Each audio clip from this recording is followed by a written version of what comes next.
Pat at Right Channel Radios. This is the SWR meter. It's the SWR meter that we include in our SWR meter and jumper cable package. The SWR meter is really something any CB user should have. This is going to be used for tuning your antenna and making sure that your CB system is working properly. External SWR meters also are known for being more accurate than the SWR meters that are built into your radio. So let's say if you have like a Cobra 29 LTD, you could even benefit from having an external meter. But if you have a compact radio that doesn't have an SWR meter built in, like Cobra 75, Unit in 510, you are absolutely going to need one of these to set your CB system up. Let me show you how it works. On the back of the SWR meter, there's two different headings. One says ANT for an antenna, the other says radio for radio.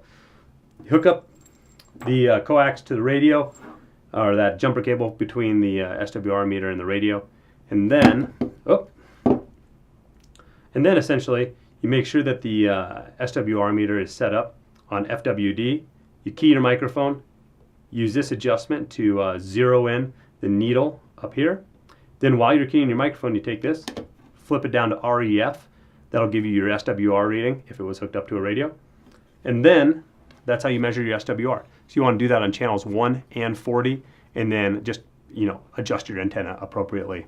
Tuning your SWR is a really critical part of installing your CB system, primarily because when your antenna is tuned properly, you're going to get better range out of your CB and just all around better performance. Additionally, it's going to protect your CB system because if your SWR is over 3, that just essentially will indicate that you have probably a grounding issue or just some kind of problem with your CB system, either a grounding issue or a faulty part.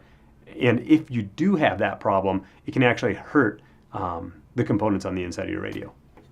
Again, this is the SWR meter that is included in the SWR meter and jumper cable package, Right Channel Radios.